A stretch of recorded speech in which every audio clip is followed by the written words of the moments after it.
ఆటలోనూ జీవితంలోనూ కష్టపడి ఓడిపోయిన ఒక కోచ్, జీవితాంతం కష్టపడి ఆడటం తప్ప వేరే విషయం తెలియని క్రీడాకారులు, యాదృచ్ఛికంగా కలిసిన వీరి దారులు, తనలో చచ్చిపోయిన కసి పట్టుదలైన క్రీడాకారుల్లో చూసిన కోచ్ నిన్నను నిర్దాక్షిణ్యంగా చంపి కానరాని రేపటి విజయం కోసం క్రీడాకారులతో సమానంగా చెమటోడ్చి కుల మత రాజకీయ సామాజిక అడ్డంకుల్ని చీల్చి చెండాడి ఆటని, ఆట స్ఫూర్తిని, నైతిక విలువల్ని ప్రపంచానికి చాటి చెప్పిన కథలెన్నో, కథనాలెన్నో. అండ్ దెన్ దేర్ ఇస్ గురు. అబ్బే మాకు తెలుసు మరంటారా, మీ సావు మీరు సావండి.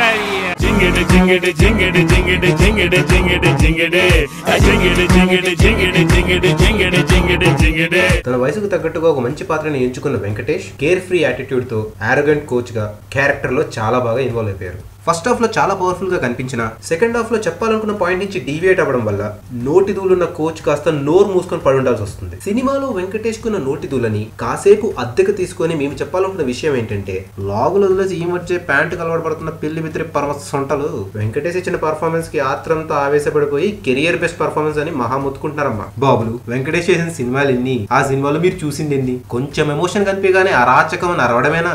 ఆయన కెరియర్ లో one of the best performances అంటే ఇది. ఆత్మహత్య చేసేసుకుందమ్మా.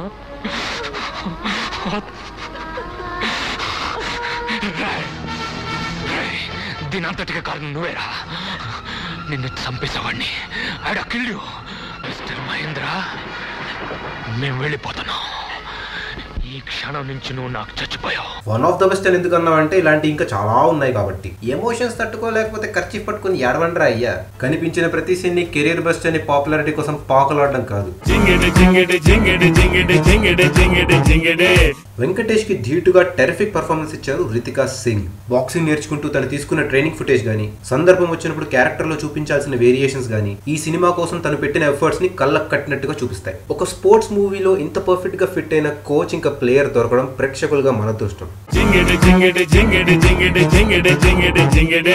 నాజిర్, తనికెల్ బర్నీ, జాకిర్ హుస్సేన్, ముంతాజ్ సర్కార్ వాళ్ళకిచ్చిన పాత్రల్ని వాళ్ళకున్న పరిధిలో చాలా బాగా యాక్ట్ చేశారు. ఇన్ఫాక్ట్ వెంకటేష్ ఇంకా రితికా సింగ్ కి నిజంగానే చాలా మంచి సపోర్ట్ ఇచ్చారు. సంతోష్ నారాయణ ఈ సినిమా కోసం ఇచ్చిన మ్యూజిక్ ఇంకా బ్యాక్గ్రౌండ్ స్కోర్ చాలా ఫ్రెష్ గా ఉంది. అంటే హిందీలో ఎలా ఉందో యాజ్ ఇట్ ఈజ్ అలానే ఫ్రెష్ గా ఉంది. సినిమాకి సంబంధం లేకపోయినా వెంకటేష్ పాడిన జింగిడి సాంగ్ పిచ్చ కామెడీగా ఉంది.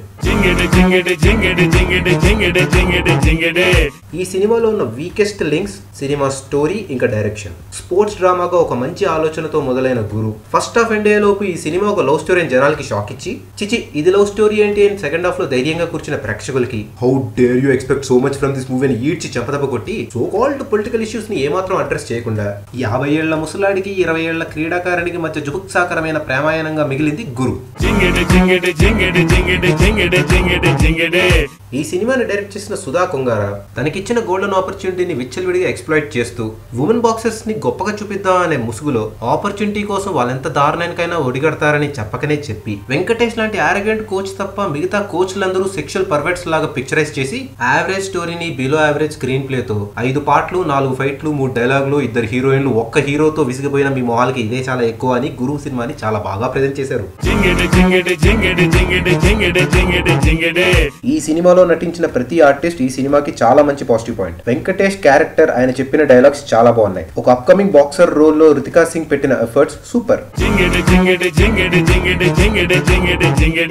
స్టోరీ బిగ్గెస్ట్ నెగిటివ్ పాయింట్ అయితే హిందీలో క్రిటికల్ ఎక్లెయిమ్ అయిన పాపానికి ఆ స్టోరీని యాజ్ ఇట్ ఈస్ గా అలానే తెలుగులోకి రీమేక్ చేయడం ఇంకొక డిసప్పాయింటింగ్ నెగిటివ్ పాయింట్. స్పోర్ట్స్ లో పాలిటిక్స్ ఉన్నాయని ఎంతసేపు మైక్ పెట్టుకుని అరిచారే తప్ప కొంచెం ఇమాజినేషన్ యూజ్ చేసి వాటి కోసం ఏమైనా సొల్యూషన్స్ ఉన్నాయేమో చూపించాలని ప్రయత్నం కూడా చేయలేదు. క్లైమాక్స్ మ్యాచ్ లో తెలుగు కామెంటరీ ఉంటుంది. అబ్బో, ఆ 10 నిమిషాలు మనకి చెవుడుంటే ఎంత బాగుంటుంది అనిపిస్తుంది. Hindi to Telugu as it is గా రీమేక్ చేస్తే బాగుంటుందని ఫీల్ అయ్యారేమో, అందుకే పవన్ కళ్యాణ్ రెఫరెన్సెస్ ని యాడ్ చేశారు. అలాంటి సీన్లు వచ్చిన ప్రతిసారి స్టేజ్ మీద బండ్ల గణేష్ మాట్లాడుతుంటే మొహం చాటేసి నవ్వుకోలేక నవ్వుతున్న పవన్ కళ్యాణ్ పరిస్థితి థియేటర్ లో కూర్చున్న ప్రతి ఒక్క ఆడియన్స్ ది. కవితా చాహల్, పింకీ జాంగ్రా, మేరీ కామ్ వరల్డ్ లోనే టాప్ 3 ర్యాంకింగ్స్ లో ఉన్న ఉమెన్ బాక్సర్స్ ఆఫ్ ఇండియా. పాపం ఈ ముగ్గురు మన ఆంధ్రప్రదేశ్ గానీ తెలంగాణలో గానీ పుట్టుంటే బాగుండేది. గురు ఎండ్ టైటిల్స్ లో వీళ్ళ బాక్సింగ్ ఫోటోస్ బ్లర్ అయి కాకుండా మన తెలుగు రాష్ట్రాల నుంచి వచ్చిన ఉమెన్ బాక్సర్స్ లాగా పేరు with location high definition photo వచ్చేదేమో. తెలుగు తప్ప వేరే ప్రపంచం తెలియని బావిలో కప్పలరా మీరు అని తెలుగు ప్రేక్షకులకి సుధా కొంగారు ఇచ్చిన రెస్పెక్ట్ అది.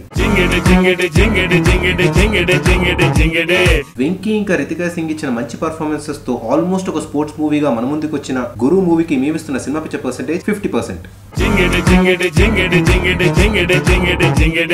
ఇలాంటి మంచి క్యారెక్టర్స్ ని ఆచితూచి ఎంచుకుంటూ వెంకటేష్ ఇంకా రితికా సింగ్ మున్ముందు కూడా ఫర్ ఎ చేంజ్ స్టోరీ మీద గ్రిప్ ఉన్న సినిమాలు చేస్తే చూడాలని ఆశగా ఉంది. పోయిన వారం గురుతో పాటు ఇంకో సినిమా రిలీజ్ అయింది. వింతేంటంటే అది కూడా ఇన్స్పైర్డ్ బై రియల్ ఈవెంట్స్. నిజంగా జరిగిన సంఘటనల్ని కొంచెం డ్రామటైజేషన్ యాడ్ చేసి స్టోరీ నుంచి ఏమాత్రం డీవియేట్ అవ్వకుండా మంచి ఇన్స్పిరేషనల్ మూవీ తీశారు. 2014లో నిజామాబాద్ లో ఉన్న ఒక చిన్న గవర్నమెంట్ స్కూల్లో నుంచి 13 ఏళ్ల పూర్ణ మౌంట్ ఎవరెస్ట్ ఎక్కింది. మౌంట్ ఎవరెస్ట్ గవర్నమెంట్ స్కూల్లో అమ్మాయి మౌంట్ ఎవరెస్ట్ ఎక్కడేంటి అయినా ఎందుకు అనే ప్రశ్నకి సమాధానమే పూర్ణ. మన టైం బాగుండి థియేటర్స్ లో ఇంకా ఆడుతుంది. 2 గంటలు టైం వేస్ట్ చేసుకుని ఒక స్పోర్ట్స్ డ్రామాని చూడాలనుకునే వాళ్ళు చూస్తే ఇంకో నలుగురు చెప్పండి, చూడకపోతే ఇగ్నోర్ చేయండి.